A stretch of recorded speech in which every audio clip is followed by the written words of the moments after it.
Hello again. Welcome back to week 18 of year 5 of the Religious Education Initiative. This is day 3. So last week we saw Paul, go to Jerusalem after escaping Damascus, and we saw him gain the trust of the apostles there before having to flee once again from the determination of his former friends to kill him. He went back home to Tarsus, but we will of course see a great deal of him in the coming months. In the meantime, however, as the church grew throughout Judea, Galilee, and Samaria during this time of peace for the church, we see Peter traveling around and the Lord working great miracles in him as he visits the faithful throughout the region. At the end of the chapter, last time, we saw Peter go to Joppa. And we will pick up the story as we begin the next chapter, not in Joppa, but some distance up the coast at Caesarea. Joppa, for anyone that's paying attention, is, if I'm not mistaken, basically in the outskirts of modern Tel Aviv. Caesarea is some 40-50 miles, I believe, up the coast. So it's easily a couple days' journey. Maybe a little, it could be done in a single day by boat. I'm not sure. But Caesarea was a resort town, a wealthy town. Joppa was a port and remains one. So this is chapter 10 of the book of Acts.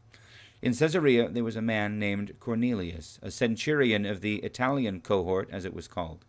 He was a devout man who feared God with all his household. He gave alms generously to the people and prayed constantly to God. One afternoon, at about 3 o'clock, he had a vision in which he clearly saw an angel of God coming in and saying to him, "Cornelius." He stared at him in terror and said, "What is it, Lord?" He answered, "Your prayers and your alms have ascended as a memorial before God. Now send men to Joppa for a certain Simon who is called Peter. He is lodging with Simon, a tanner whose house is by the seaside." When the angel who spoke to him had left, he called 2 of his slaves and a devout soldier from the ranks of those who served him, and after telling them everything, he sent them to Joppa. About noon the next day, as they were on their journey and approaching the city, Peter went up on the roof to pray. He became hungry and wanted something to eat, and while it was being prepared, he fell into a trance. He saw the heaven opened, and something like a large sheet coming down, being lowered to the ground by its 4 corners. In it were all kinds of 4-footed creatures, and reptiles, and birds of the air. Then he heard a voice saying, "Get up, Peter, kill and eat." But Peter said, "By no means, Lord, for I have never eaten anything that is profane or unclean." The voice said to him again a second time, "What God has made clean, you must not call profane." This happened 3 times, and the thing was suddenly taken up to heaven. Now, while Peter was greatly puzzled about what to make of the vision that he had seen, suddenly the men sent by Cornelius appeared. They were asking for Simon's house and were standing by the gate. They called out to ask whether Simon, who was called Peter, was staying there. While Peter was still thinking about the vision, the Spirit said to him, "Look, 3 men are searching for you. Now get up, go down, and go with them without hesitation, for I have sent them." So Peter went down to the men and said, "I am the one you are looking for. What is the reason for your coming?" They answered, "Cornelius, a centurion, an upright and God-fearing man, who is well spoken of by the whole Jewish nation.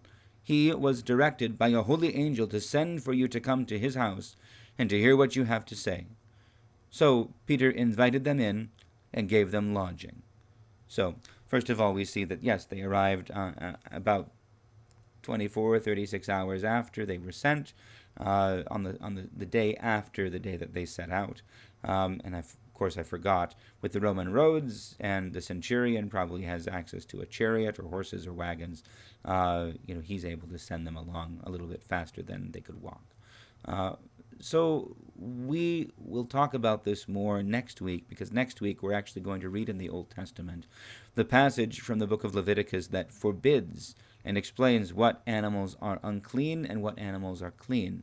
But this is basically connected with the purity laws, the laws that the Jewish people were required to keep to hold themselves separate from the other nations of the world. Part of their calling to be the priestly people of God is that they had to keep themselves not just morally pure, but ritually pure as well, setting aside these things that are not necessarily sins, but are simply forbidden to them because of their calling. So, uh, for God then to say to Peter, kill and eat what is forbidden as an intrinsic part of being a faithful member of the house of Israel is a huge thing to be told. And it happens not just once, not just twice, but 3 times, fulfilling also the commandment in the Torah, in the mouth of 2 or 3 witnesses, every word shall be established. So Peter knows the voice of God. He knows and recognizes that this is a vision from God, but what it's telling him makes no sense.